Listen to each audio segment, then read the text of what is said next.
Eta era berean, hori onartu behar da, Euskal Herrian ere merjabait asko usteko dute, dugu, Euskarak biziroteko eta beharrezko dela estatu bat, baina ere berean onartu behar da, estatu hori ez dela lortuko erdaldunen nahi ez bali badute.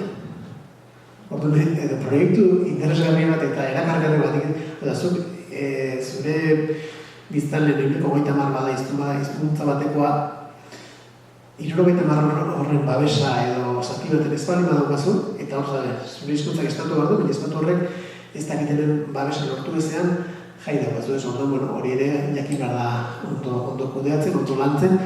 Uste dute era berean, dena ez dela gure inguruaren kontra jotza, ikusi dugu Arabako datuak zein dira, hemen milaka eta milaka erdaldunek apustu egin dute etorkizuna Euskal izan da, eta beraien ondorengoek batzuek eurek ikasi dute, beste batzuk hasi ez dute lortu, baina nik uste dut oso apustu argia dagoela, eta adibidez beste herrialde askotan ikusten ez duzuna, zure seme-alaba eta hurrengo belaunaldiak hizkuntza hori jakin dezan, ez? Eta hori ere sekula gorbarrupena da, eta ez dago gutxietxi.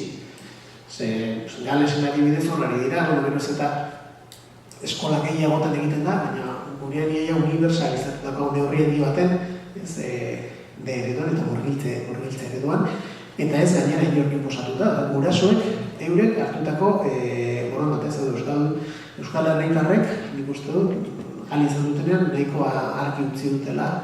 Behar bada, batzu nahiko honuken intensitateekin ez, nahiko honuken bezain bizkorrez, baina egin dela apustu bat.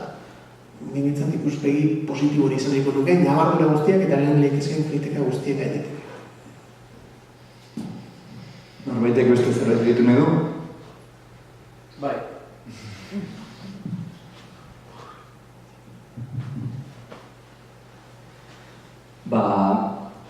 Beti izaten da upusobeto aukeratu alizatea ezin aukeraratzea baino eta sarretan gurik gertatzen zaigu guguna da ezin izaten dugula aukeratu. Euskeraz berbagin edo gazteleraz, edo frantzesez. Eta nik derrigortzat ipiniko nuke legez hemen bizi nahi duen orok euskaraz jakitea, baina ez pizka, ondo. Maila onargarria gutxienez. Eta hortik gora bada, hobeto. Bestela betikoak gaude betiko moduan, eta niri ez diti ezertarako ere balio kamisetan jartzeak euskaraz bizi nahi dut, nahi izateak nahi baina ez gara, nahi baina izatea da kontua, nahi. Igor niagartu esko genituzke batetik, balizko estatu balego noski jarriko ditu zintzun diren herritartasuneko bete beharrak. Eta horren barruan, kanpotik datorren bati, bertako hizkuntza jakiteko bete beharra oso arau goikoa da inguruko estatuetan gertatzen dena. Baina horrek ez dizu kenduko, zuk dagoeneko dauzkazun herritar asko ezagitela eta ez dituzu kanporatuko. Esan dut hor ere, errealista izan beharko duzu eta estatu berri sortzen baduzu eta gainera iruditzen mezu hori oso argi izan mundu guztia hobeto bizitzeko izango dela. Bestela jai daukazu. Eta dana alako batik nik uste dut askoz urrantz gehiago eman ahalko direla bere momentuan, ezagutza eta zabaltzeko, baina nahi ez duen horri ere argi utzi beharko zaio herri honetako beste guztion pareko herritarra izango da eta bere eskubide zibil guztiak beste orain arte bezala eta handela hobeto izango lituzkela. Eta horretik norbetek kontuz ibili beharko nizueritzen oso kaltegarria izan daitekelako behin daukazunean egia da, beste estatu bezala zen bere jarriko dituzela herritartasunerako bideoiek zentzu diren. Hori alde batetik, eta gero egia da nik askotan euskal bizi nahi dut horretan eta berrez lehenko ideia itzultzen ez. Askoz garrantzia handia ematen diot eta Lorea Gerrekitara ipatu izan dute, Gasteizen euskaraz bizi nahi duen horrek daukan konpromiso maila kulturarekin, hizkuntzarekin, eta gero, arnasune askotan herriko sarrean ikusten duzu hemen herrian euskaraz bizi gara. Claro, denek dakizue, kalean egiten duzue, eta egin barko zenuketen esfortzu bakar hori etxetik nekartzelako zuen hizkuntza etxetik ikasi duzue, noski, gaztelera ondo dakizue eta beraz zuen kulturarako ere natural bizi duzue, baina nahi izan ezkero, eredu izateko, segurazki urratxo hori eman alko zenukete. Eta horrez, herriko zineman, arnasgunetako guztiek egingo balute apostu bat izu, urtean zaradotena daukagu, guazen aduk euskaratzera, eta esango izu, barkatu, baina eske oso guztu ikusten dugu espainolez, eta ez dago beharrik, gainera euskara ikusteko dilurik ez dago, eta azpidatzen eta ikusten inglesez, nik lasai asko ikusten dut espainol, ikututa nago. Eta orduan, ikusten dugu alde baten gazteleraz hobitu biziarren esfortzu izugarri egiten ari da jende bat, eta nik gero uste dut, puntu baten hain ondo bizit euskaraz bizi direla aldarrikatzen duten herri askotan, naturaltza egotzen dutela eta asunitutzat, Toledo gazteleraz bezaintan bizi direla euskaraz, eta ez da egia. Eta pixkat edo uste dut badela momentua horiek ere kontzientzia hori pizteko da. Euskaraz ezin egite ez dela bakarrik okinarekin edo daltzainarekin edo medikuarekin edo estatuarekin egin ezin duzu bakoitzean. Zure etxean ere, zuk medituzun horiek egiterik ez duzunean nahiz eta zuk horrela eskatu, zer noski, zuk dituzu zure afizioak eta horiek ez dut euskaraz. Baina izan dezagun kontzientzia ez da hori dela abiapuntua hori aldatzen hasteko. Denok natural eta erraztasun guztiz irakurtzen eta ikusten dugu filma espainolez. Baina hori ez da hizkuntza baten bizitzeko modu bat esaten dago. Eta gero, okerrena izaten da, niri horretan gertatzen zait, eta erabat amorrarazten nahuena da, euskaraz ondotxo dakitenek ere, sarretan gazteleraz, neuri.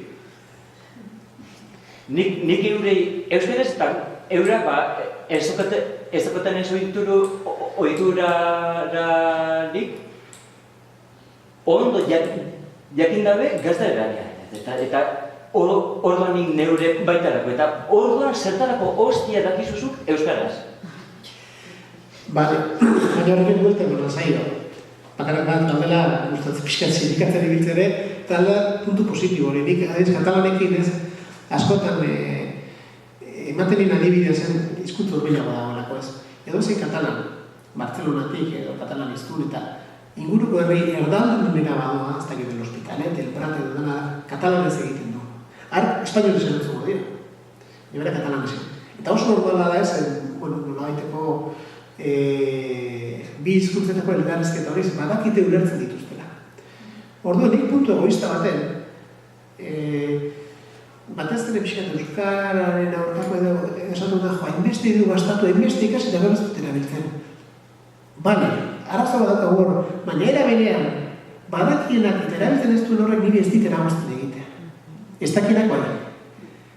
Orduan, nolabait ere, belandu handi garen, nire salduta badago, puntu baten ere, eta nik ulertzen, eta euskaraz aldela egin dezagun, baina egiten ez duenak eta badakienak hurbiltzen gaitu Kataluniako ere horretara. Bale, erabilera apostatu behar politzik, baina askotan lehtunez gabiltzandok ere hien nola biratu nahi ezaute dakiten behin orokortuta dagoen lasai asko egitea ahalbidetzen digu. Orduan, esan dut, puntu baten ez da izan bateraino konbenizio intziditzea, gure frustrazioa ikasi eta ez duzu egiten eta niri usten dira zure, zuk jakiteak niri ahalbidetzen dit egitea, egin dezaket zurekin. Gero zure inguela egiten zuen zuzen. Baina hori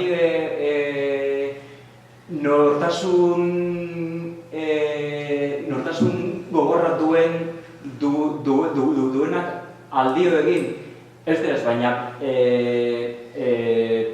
berdin zaionak edo ez da berdin baizik eta ez dakit. Agian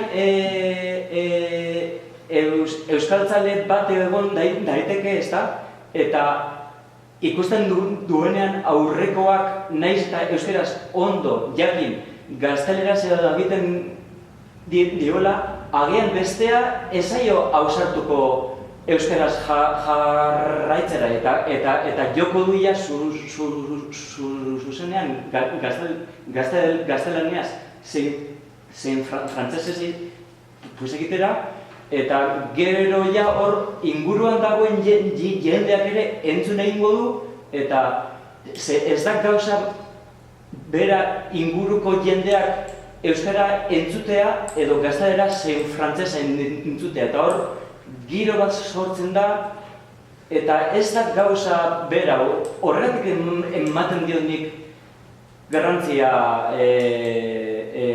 nortasunezkoa baldin bada norbera eutsiko dio euskaraz zeiteari nahiz eta aurrekoak eginez, baina denek ez, berdin zait, gaztelera ezingo dut. Eta gero hor, pues badago, ez dakit, eguratz bat, ez da hor, ze giro dagoen tabernako terrazan, edo taberna barruan, edo afari batean, edo badu bere gauza. Nik ulertzen dizute, zuen iruditzen puntu baten, beti gure buruen kontra egiten komeni zegoela relajatzea eta... Noizan ben bai. Ez, esan nahi zuen, hau da, kontzientziatea egin dugun guztien eta zer esanik ez, hemen ez orduan, orokortzen ari den neurrian ezagutza,